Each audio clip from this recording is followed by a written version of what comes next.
그래서 제가 몇 년 전에 김관진 장군님한테 제가 전화를 드려서 이걸 여쭤봤어요. 우리 군대는 우리 한국군은 이런 것을 얼마나 인지하고 있냐. 그랬더니 장군님이 그렇게 말씀하시더라고요.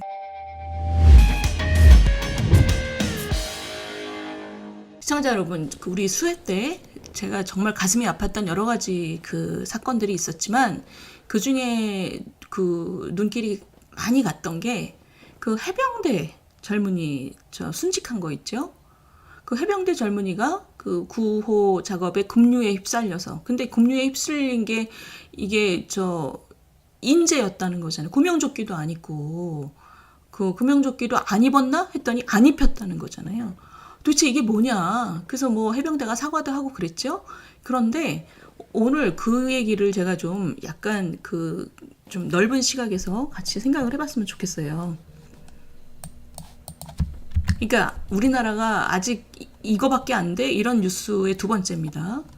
해병대 빨간 티를 국민들한테 각인시켜야 되기 때문에 들어가서 구조행위를 할 때 이 사단장께서 굉장히 강조를 하셨답니다. 빨간 티를 입히라고. 빨간 티를 다들 요거를 입히면 이제 국민들이 해병대가 일도 열심히 하는구나. 그래서 안전에 대한 단도리 없이, 그러니까 보여주기식, 허례허식, 무방비. 그래서 구명조끼를 입히지 않은 것이 이제 이런 엄한 데 신경을 많이 썼다는 거예요. 그런데 이번에 24일 날 나온 뉴스를 보면 구명조끼를 어떤 경우에 착용해야 되는지에 대한 매뉴얼도 없었다는 겁니다. 그래서 이번 사고를 계기로 구체적으로 안전 그 매뉴얼을 보완하겠다라고 해병대는 밝히고 있어요.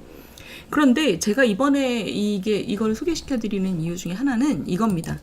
조선일보 칼럼인데요. 이 김윤덕 칼럼, 이분이 좋은 칼럼을 많이 쓰시는데 이분이 책을 하나 소개시켰어요. 이 강한 이스라엘 군대의 비밀. 그래서 제가 궁금해서 이 칼럼을 보고 제가 책을 주문을 했어요.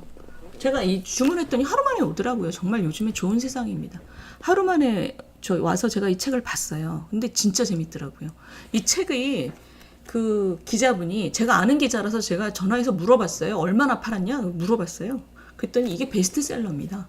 전 모르고 있는 책이었는데 이번에 이 조선일보 칼럼을 보고 이 책의 존재를 알고 주문해서 당장 다음날 오더라고요. 그래서 봤더니 책이 너무 재밌어서 이런 책도 팔리나? 이런 책을 쓰는 사람은 뭐고 이게 도대체 읽는 사람이 얼마나 되나 그러고 이 저자한테 전화해서 물어봤어요. 그랬더니 이게 한 22,000부 팔렸답니다. 22,000부면 대단히 많이 팔린 거거든요. 그러니까 이걸로 인세로 몇 천만 원 벌었다는 거잖아요. 그러니까 근데 이 내용이 굉장히 재밌습니다. 제가 내용을 소개를 해드릴게요. 이스라엘 군대가 어떻게 강하냐. 800만 인구에 현역병은 18만 명 뿐인데 군사 강국이다. 주변 아랍국을 다 압도한다. 비결은 모두가 가고 싶어하는 군대. 18세 이상 남녀 젊은이가 가는데 국방의 의무만 지우는 게 아니라, 그러니까 사기도 높다는 얘기죠. 군대를 최고 수준의 엘리트를 양성한 학교로 만들어놨다는 거예요. 그러니까 사이버 첩보를 주 임무로 하는 8200부대는 명문대보다 들어가기가 더 힘들대요. 그래서 이 부대가 굉장히 유명해졌었습니다. 왜냐하면 이 부대 출신들이 그 실리콘밸리에서 굉장히 큰 회사들을 많이 만들었어요. 스타트업 창업으로. 그러니까 군대에서 배운 걸로 나와서 창업하고 실리콘밸리 가서 또 상장도 하고 막 이러는 거죠. 그 다음에 베두인족은 사막에서 많이 돌아다니는 부족이잖아요. 특수정찰부대. 그래서 사막 순찰과 땅굴 탐지를 맡고 자폐증을 가진 천재성 병사들은 위성사진 판독과 정보 분석. 그래서 사회에 나오면 어느 대학을 나왔느냐를 물어보는 게 아니라 어느 부대에서 복무했는지를 물어본대요, 이스라엘은. 그래서 이 국민이 이 정도가 되니까 군대를 신뢰하고 존중한다는 겁니다. 근데 이 김윤덕 씨의 그 시각은 이거예요. 우리나라는 반대로 악으로 깡으로만 외친다는 거죠. 까라면 깐다. 그러니까 창의와 지략은 찾기 어렵고 이 주먹구구식 병영체계에 실망하고 전역하는 사람이 많다. 요즘에 우리 상사, 중사, 하사 이 계급 사람들이 지금 무지하게 많이 그만둔다는 거잖아요.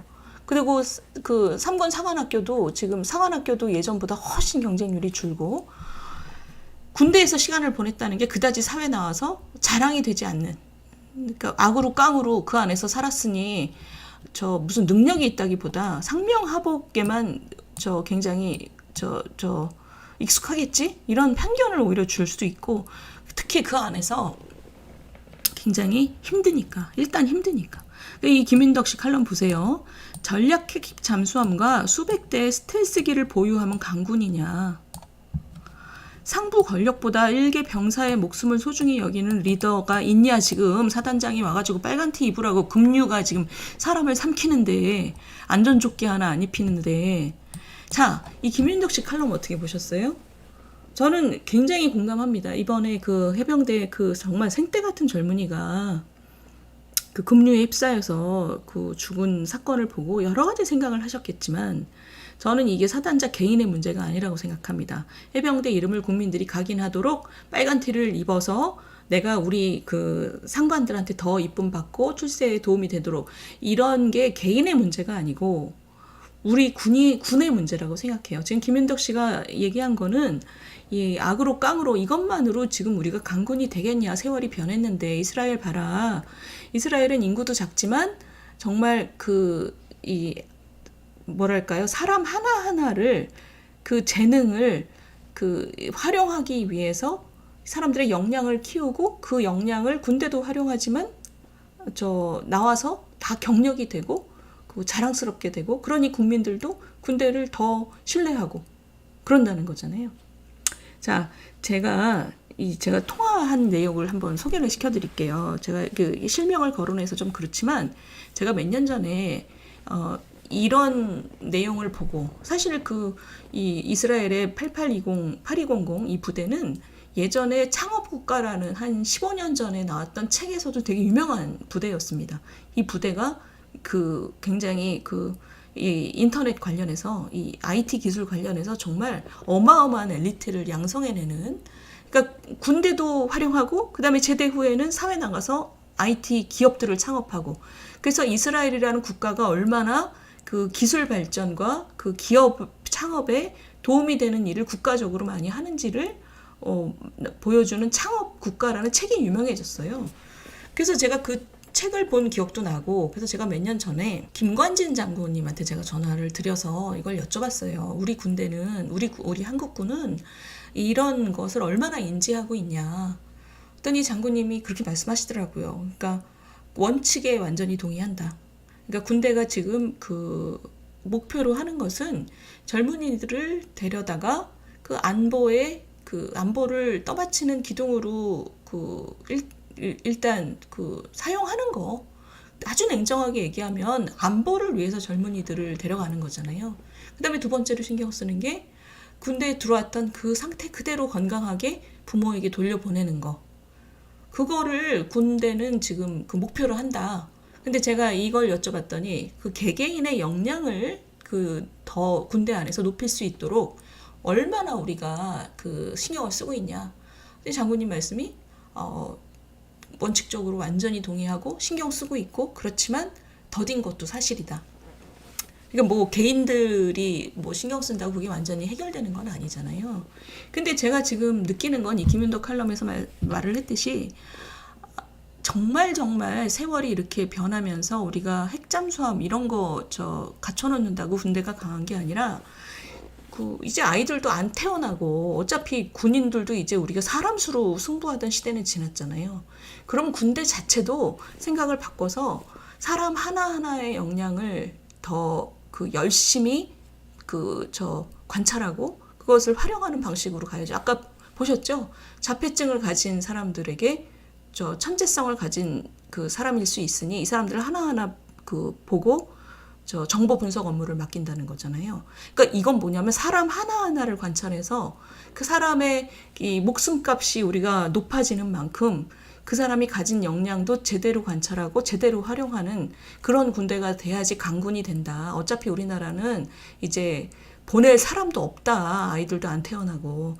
그러니까 군대의 수뇌부에 계신 분들이 이렇게 인식을 전환해야 되는 거죠.